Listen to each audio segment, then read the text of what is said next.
अब माननीय प्रधानमंत्री जी के पास जब भी वक्त होगा हम प्रयास करेंगे कि माननीय प्रधानमंत्री जी आएँ। प्राचीन विक्रमशिला विश्वविद्यालय के तर्ज पर जो है सेंट्रल यूनिवर्सिटी भारत सरकार ने अनाउंस किया है, ज़मीन का एक्विजिशन चल रहा है। म्यूज़ियम जो है वर्ल्ड क्लास का म्यूज़ियम के लिए भारत सरकार ने पैसा दिया हुआ है। तीसरा, आज ही आपने देखा कि रेलवे के लोगों को हमने बुलाया हुआ था। ठीक जहाँ आप खड़े हैं यहाँ से 50-60 मीटर की दूरी के बाद जो है वो यहाँ से रेल लाइन क्रॉस करेगी। बटेश्वर स्थान में गंगा का पुल बनेगा, उत्तर वाहिनी सबसे बड़ी गंगा है बटेश्वर स्थान। एक ब्रिज जो है जो मुझे लगता है कि शायद बुद्ध सर्किट जब जुड़ेगा और जो जिस तरह की योजनाएं चल रही हैं तो मुझे लगता है कि मेरे घर के ठीक सामने ये बरबन्ना है, बरबन्ना में एक ब्रिज बनने वाला है। तो गंगा पर ये वक्फ जो है एक हिंदू मुसलमान से ऊपर चीज़ है। पहला वक्फ मोहम्मद साहब ने अपने जीते जी जो कराया वो यहूदी का कराया, जो अपने भाषण में कहा। वक्फ का उद्देश्य क्या है? गरीबों को, पिछड़ों को, महिलाओं को, बच्चों को अधिकार देना। वो जो आप चैरिटी करेंगे उसका फ़ायदा उनको होगा। आप ये समझिए वक्फ आज तक एक यतीम खाना नहीं चलाता है, एक बढ़िया स्कूल नहीं चलाता है, एक इंटरनेशनल कॉलेज नहीं चलाता है। 39 लाख एकड़ ज़मीन जिसके पास है, केवल 166 करोड़ रुपया उसका रेंट आता है। दूसरा क्या है कि वक्फ पर नेताओं ने, राजनेताओं ने, अधिकारियों ने जो है कब्जा कर लिया है। और तीसरा जो सबसे बड़ा सवाल है कि हिंदू, मुस्लिम, सिख, ईसाई सबका ये देश है। यदि बटेश्वर स्थान यहाँ बगल में मंदिर है तो जो उसके पुजारी हैं या सेवायत हैं उनको बताना पड़ेगा कि ये उनकी ज़मीन है। लेकिन वक्फ में क्या है कि जैसे आप जहाँ खड़े हैं भवानीपुर में, यदि कोई आदमी आज उठकर आकर कहता कि ये वक्फ की ज़मीन है तो ये प्रमाणित करना मेरा काम होता कि वक्फ की ज़मीन नहीं है। नहीं तो ये नोटिफाई कर देती है भारत सरकार वक्फ बाय यूजर। उसमें लिमिटेशन एक्ट नहीं है। यदि इन सारे चीज़ों के कारण न गरीबों का फ़ायदा हो रहा था, न महिलाओं का फ़ायदा हो रहा था, अब इससे होगा। 166 करोड़ का जो फ़ायदा है उसको हम 16,000 करोड़ तक ले जाएंगे। गरीब बच्चों को पढ़ाएंगे, मुसलमान बच्चों को आगे बढ़ाएंगे, उनकी महिलाओं को, बच्चों को शिक्षा देंगे। और ये 3-4 साल में जब हो जाएगा तो जो विरोध करने वाले लोग हैं वो अपने आप ख़त्म हो जाए। देखिए, आज मैं आपको एक बड़ी बात कर, मैंने आज तक कभी किसी इंटरव्यू में नहीं कहा, ना किसी व्यक्तिगत बातचीत में नहीं। अंतर्राष्ट्रीय विश्वविद्यालय विक्रमशिला के पास भवानीपुर एक गांव है, उसी गांव में हम इस वक्त मौजूद हैं। और मौजूद इसलिए हैं क्योंकि गोड्डा के सांसद और इसी गांव के रहने वाले, इसी मिट्टी के रहने वाले निशिकांत दुबे हमारे साथ मौजूद हैं। आइए सीधे उनसे जानते हैं कि आखिर लोग जब कुछ भी बड़ा मिलता है तो लोग विदेश की तरफ जाते हैं, वो आज भी गाँव की मिट्टी से जुड़े हुए हैं, गाँव आए हुए हैं। कैसा लग रहा है, गाँव आए हैं आप इस बार? नहीं, हम तो प्रत्येक साल आते हैं। रामनवमी में ये पूरे ज़िले को, इलाके को, गांव वाले को सबको पता है कि किसी दिन आए या नहीं आए। रामनवमी के दिन जो है वो ज़रूर आएंगे। और हम उसी, आज रामनवमी है तो आज हम गांव में हैं। आज दिन भर हम गांव में ही, आज कोई काम नहीं है। आज केवल गांव वालों के साथ ही 365 दिन में एक दिन हमने अपने गांव वालों के लिए रिजर्व कर रखा है। आजकल लोगों को निशिकांत जी दिखाया जाता है कि जरा सा कुछ ऊंचाई मिली नहीं कि लोग अपने गांव को भूल जाते हैं, गांव की मिट्टी को भूल जाते हैं, विदेश चले जा रहे हैं। लेकिन आपका आज भी गांव से ये लगाव क्या दर्शाता है या क्या मैसेज देना चाहते हैं? देखिए, आज जो कुछ भी है, यदि मैं सांसद हूँ तो इसी मिट्टी की देन है ना। मेरे माँ पिताजी आज भी गांव में रहते हैं और गांव में रहते हैं तो यहीं से हमने चावल खाया होगा, गेहूं खाया होगा, आटा खाया होगा। हमारे पढ़ाई का खर्चा माँ पिताजी ने इसी मिट्टी से दिया होगा। तो आप जो कुछ भी आज हैं, यदि ये नहीं होता तो आप फिर होते क्या? तो इसीलिए गांव के प्रति हमेशा प्यार होना चाहिए। मुझे तो है व्यक्तिगत, और मुझे हमेशा लगता है कि गांव के लिए कुछ न कुछ होते रहना चाहिए। माननीय प्रधानमंत्री जी ने काफ़ी कुछ किया है इस गांव इलाके के लिए। विक्रमशिला, चूँकि ये जो विक्रमशिला धरोहर है वो हमारे पंचायत का पार्ट है। और यहाँ आपको पता है कि प्राचीन विक्रमशिला विश्वविद्यालय के तर्ज पर जो है सेंट्रल यूनिवर्सिटी भारत सरकार ने अनाउंस किया है, ज़मीन का एक्विजिशन चल रहा है। तो आप समझें कि उस धरोहर को ज़िंदा रख रहे हैं। म्यूज़ियम जो है वर्ल्ड क्लास का म्यूज़ियम के लिए भारत सरकार ने पैसा दिया हुआ है। तीसरा, आज ही आपने देखा कि रेलवे के लोगों को हमने बुलाया हुआ था। ठीक जहाँ आप खड़े हैं यहाँ से 50-60 मीटर की दूरी के बाद जो है वो यहाँ से रेल लाइन क्रॉस करेगी। बटेश्वर स्थान में गंगा का पुल बनेगा, उत्तर वाहिनी सबसे बड़ी गंगा है बटेश्वर स्थान। और उसका टेंडर भी हो गया है, इसी महीने वो खुलने वाला है।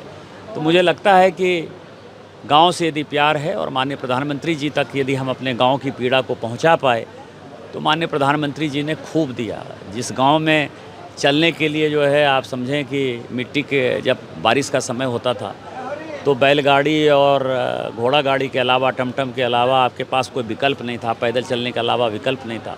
आज वहाँ रोड है, वहाँ रेल लाइन होने वाला है। पढ़ाई के लिए आप समझें कि एक बढ़िया सा हाई स्कूल जहाँ जिस इलाके में नहीं था वहाँ केंद्रीय विश्वविद्यालय हो रहा है। इससे बड़ी बात क्या हो सकती है? तो मुझे लगता है कि प्रधानमंत्री जी भी गांव से प्यार करते हैं, इसलिए गांव के विकास के लिए चिंतित रहते हैं, और मैं तो गांव का बच्चा ही गांव का बच्चा ही हूँ। अभी हाल के दिनों में आप अपने पूरे परिवार के साथ प्रधानमंत्री के साथ मिलने गए थे, राष्ट्रपति महोदय से भी आपकी मुलाकात हुई, परिवार के साथ आप मिलने गए थे, और उससे पहले मुख्य सचिव आए थे भागलपुर पीरपैंती का, उन्होंने निरीक्षण किया है, विक्रमशिला विश्वविद्यालय के उस जगह को देखा है।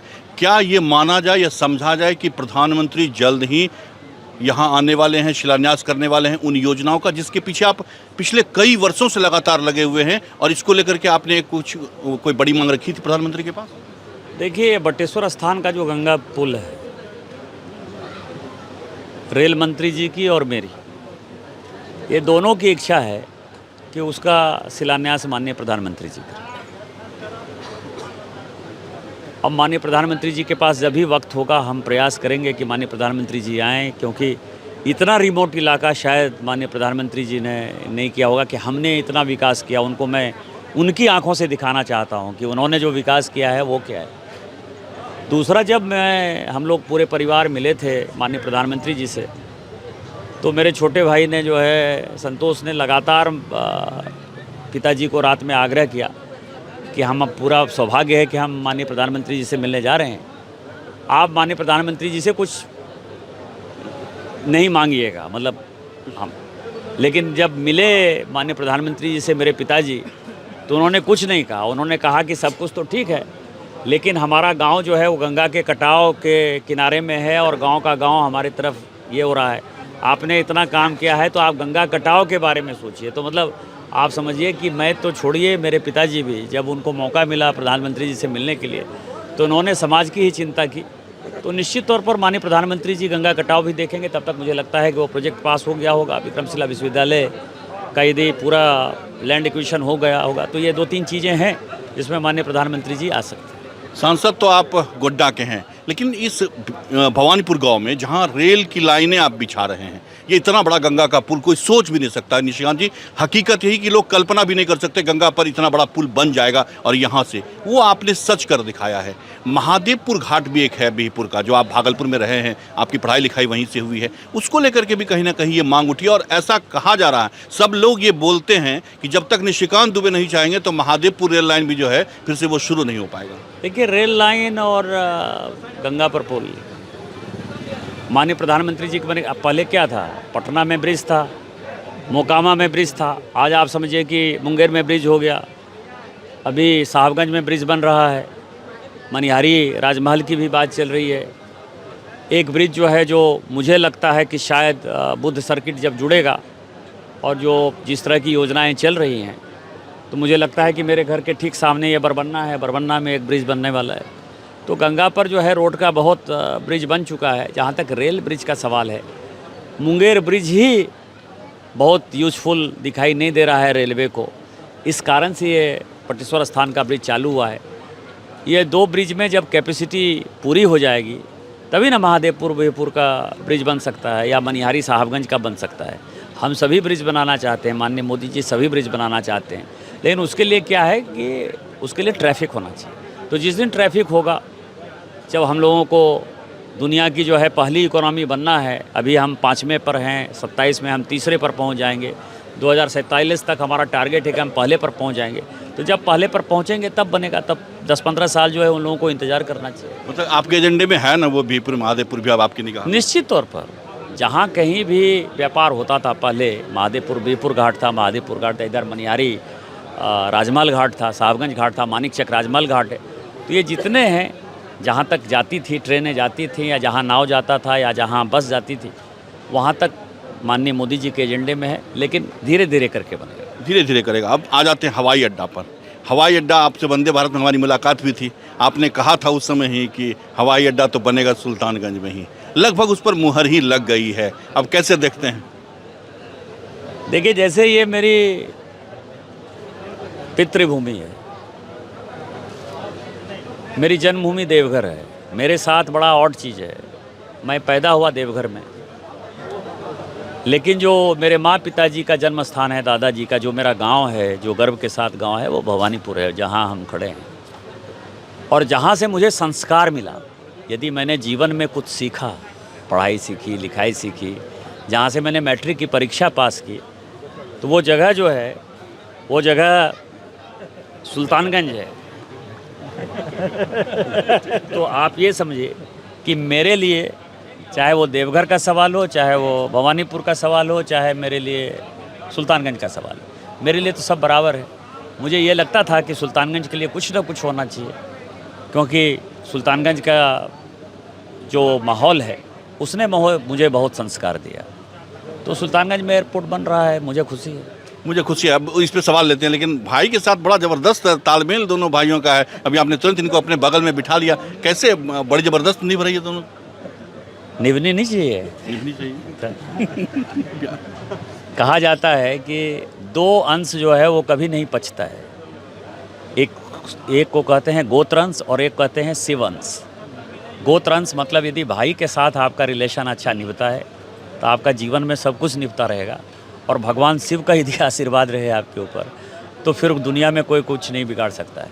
तो हम उसी तरह से निभाते हैं। अब जैसे बगल में मंतोष जी खड़े हैं, मेरे सबसे पुराने मित्र हैं, कुछ नहीं बने हैं अभी तक, फ़िलहाल तक। भगवान ने चाहा तो बनेंगे, नए MP बने हैं, नए MLA बने हैं, लेकिन हैसियत में क्या कमी है इनकी? भागलपुर में जो है इनकी अलग हैसियत है। ये मेरा अपना भाई है, तो स्वाभाविक तौर पर यदि हम संघर्ष करके आगे बढ़े होंगे तो परिवार के सभी लोगों ने अपना सेक्रीफाइस दिया होगा ना। मिट्टी से, ज़मीन से जो है आप कितना कमा सकते हैं, खा सकते हैं।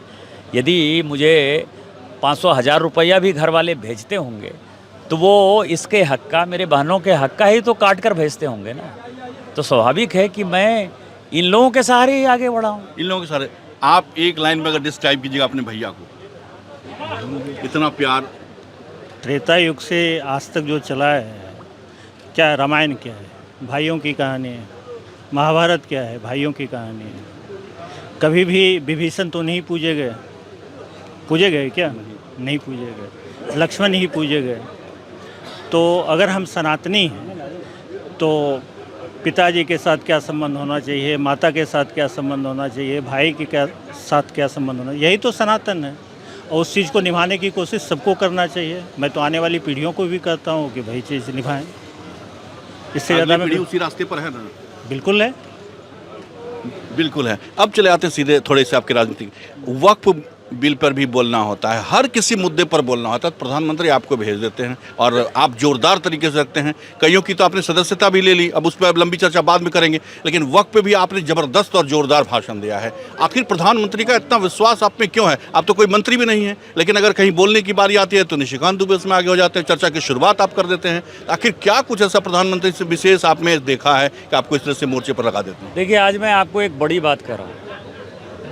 मैंने आज तक कभी किसी इंटरव्यू में नहीं कहा, ना किसी व्यक्तिगत बातचीत में नहीं कहा। माननीय प्रधानमंत्री जी मुझे 1990 से जानते हैं।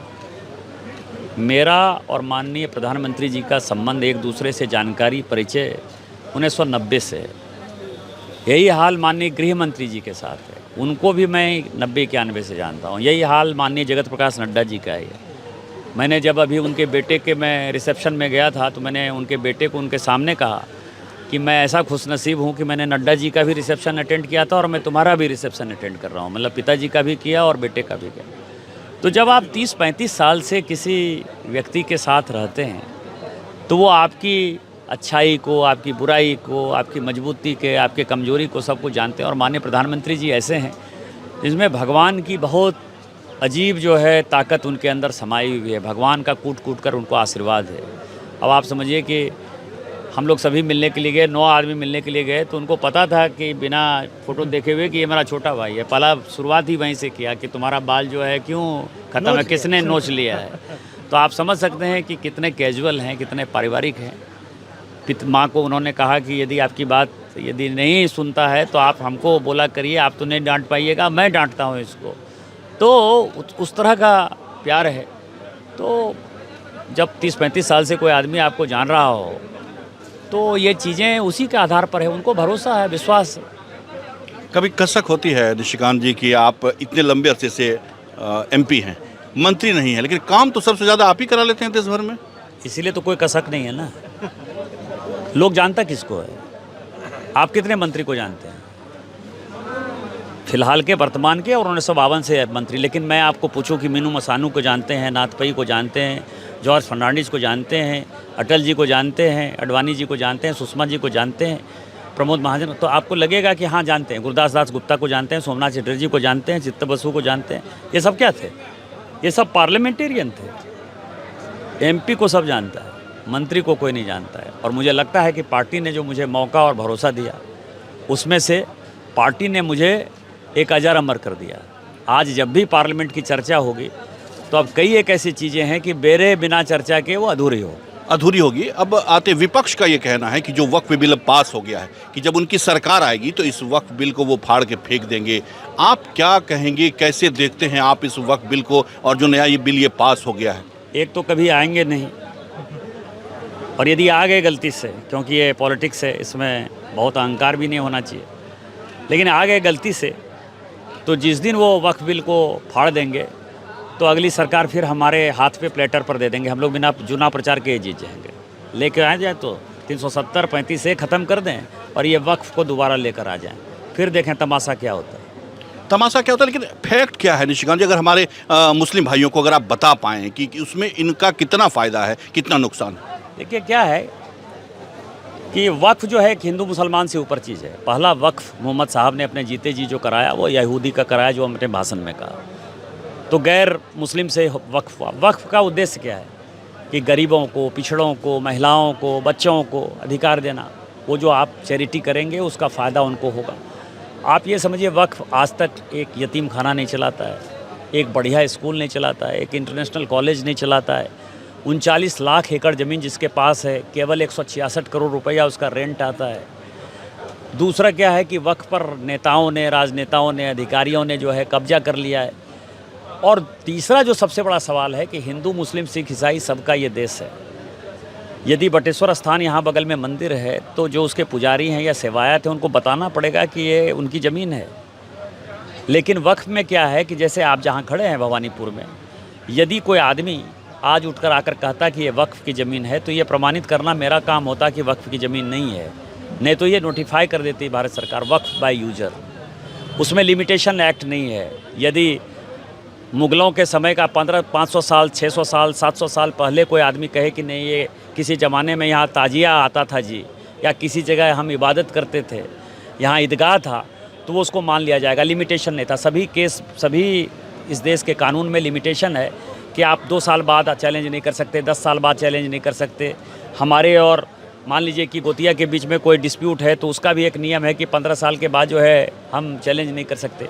लेकिन लिमिटेशन एक्ट लागू ही नहीं था वक्फ एक्ट में कि वो कभी भी 500 साल पहले का भी जो है लागू कर सकते हैं।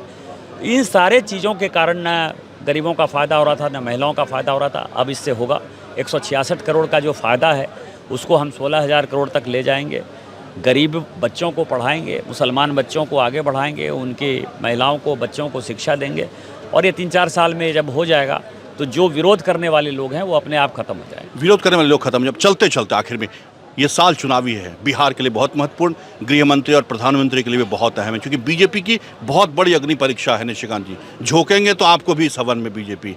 कैसे देख रहे हैं 2025 का चुनाव? मैं पिछली बार भागलपुर का इंचार्ज था, 7 में से 5 सीटें जीती थी। उसके पहले हमारे पास सीटें नहीं थी। एक सीट जो हम लूज किए, आज तक जीवन में मैं 5 साल से उस दर्द से जो है मुक्त नहीं हो पाया हूँ। तो इस बार हम कोशिश करेंगे कि 7 की 7 सीटें यहाँ की और बाका की जो सीटें हैं 5 सीटें, 12 सीट जो इस इलाके में है भागलपुर और बाका में। चूँकि ये मेरे से सटी हुई कॉन्स्टिट्यूंसी है, मेरा पैतृक घर है, तो मेरा अपना कर्म भी बनता है कि करें। ये 12 की 12 सीटें जीतने का प्रयास करेंगे और निश्चित तौर पर जीतेंगे। बहुत शुक्रिया हमसे बात करने के लिए। इस पर आगे भी हम चर्चा करेंगे आपसे। ये थे निशिकांत दुबे, जो लगातार उन्होंने बड़ी जानकारी दी। बड़ी जानकारी ये दी कि 1990 से ही प्रधानमंत्री के साथ इनका संबंध है। साथ ही प्रधानमंत्री जल्द यहां आ सकते हैं और कई योजनाओं का शिलान्यास कर सकते हैं। कैमरा पर्सन सुबोध के साथ मिलिंद गुंजन, टीवी अंक प्रदेश, भवानीपुर, कहलगांव।